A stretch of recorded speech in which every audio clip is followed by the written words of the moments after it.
The night shift is a different world. The city sleeps, but the streets are always awake, and so are we. Tonight started like any other. Cruising down empty boulevards, the city lights painting long streaks across the windshield. It's just another Tuesday. That's when the call came in. It's not a major incident, just a routine traffic stop. A sedan, weaving slightly in its lane. Could be anything. Tired driver, someone on their phone, or something more. You never know. That's the first rule of the job. Expect the unexpected. I flipped on the lights. The red and blue strobes pulsed, cutting through the darkness. Reflecting off the wet pavement, the sedan slowed. Pulling over to the curb. Good. A compliant driver is always a good start. I ran the plate. It came back clean. It's registered to a local address. No red flags. Still, that feeling in your gut, the one honed by years on the job, it was telling me to be careful. Every stop is a potential threat, until it's not. Took a deep breath, centering myself. Training kicks in automatically. Park the cruiser offset. Use the door for cover. Keep your eyes on the vehicle. I approached from the passenger side, my flashlight beam sweeping the interior. 2 occupants, driver and a passenger. Their hands were visible, which was a good sign.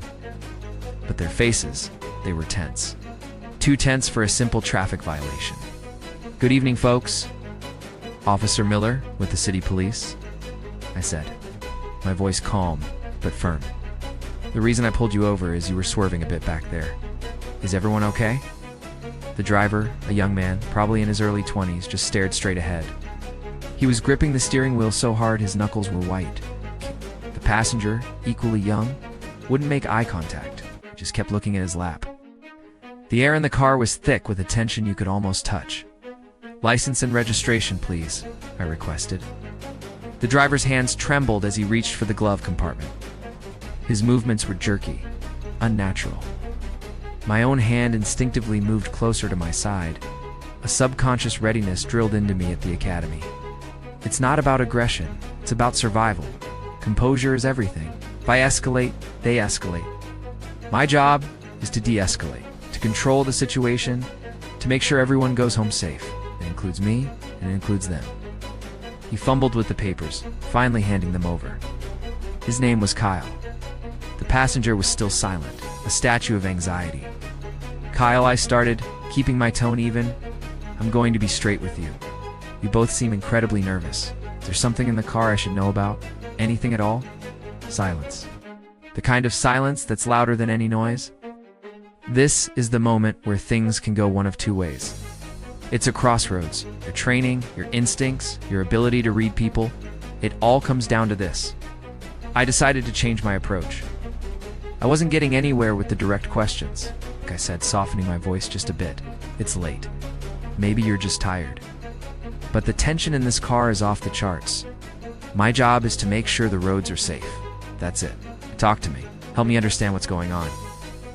I leaned in slightly, trying to make a human connection past the uniform and the flashing lights. Sometimes reminding people you're a person, not just a badge, can make all the difference. The passenger finally looked up. His eyes were wide, filled with fear. He opened his mouth, then closed it, glancing at the driver. A silent conversation passed between them. I could see the conflict, the internal debate. This was the critical point. I held my ground, patient, waiting. Pushing them now would only make things worse. You have to give people space to make the right choice. My backup was on the way, a standard procedure for a 2-occupant vehicle at night. But for now, it was just me and them and the quiet hum of the city. The passenger finally spoke, his voice barely a whisper. He just got some bad news. I looked at Kyle, the driver. His rigid posture hadn't changed, but I saw a flicker of something in his eyes. Relief? Gratitude? What kind of bad news? Asked gently. The passenger explained. Their friend, a close friend, had been in a serious accident just an hour ago.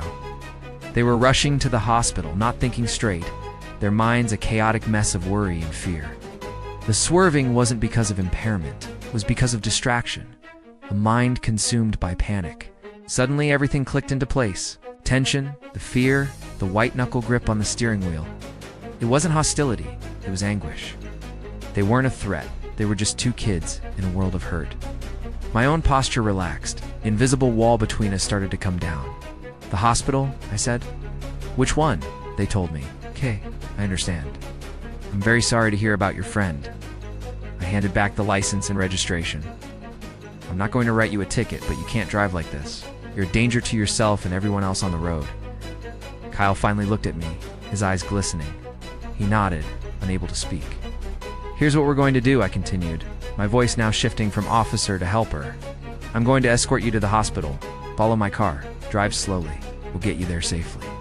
The relief that washed over their faces was profound. The passenger let out a long, shaky breath he seemed to have been holding for the entire encounter. In that moment, I wasn't an enforcer. I was a guardian. It's the other side of this job, the side people don't always see. It's not just about stopping bad things from happening.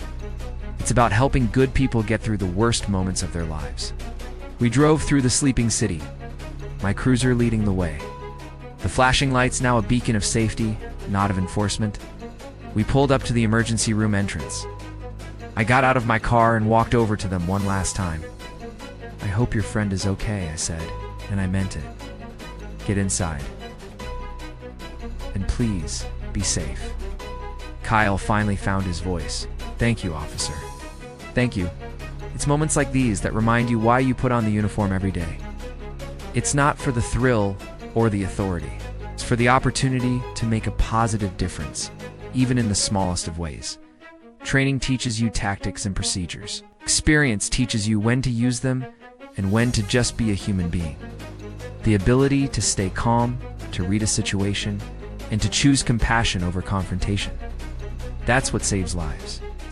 Not just from physical threats, but from the chaos and despair that can overwhelm any of us." As I drove away from the hospital, the tension of the stop was replaced by a quiet sense of satisfaction. We turned a moment of potential conflict into a moment of support. That's a win. That's a good night. This job is a series of moments strung together in the dark. You have to navigate them with discipline, with empathy, and with the constant awareness that every interaction is a chance to either build a bridge or burn one. Tonight, we built a bridge. And that's why we'll be back out here tomorrow night, ready for whatever the city has in store. Thanks for watching. If this story resonated with you, consider liking the video and subscribing for more content. Stay safe out there.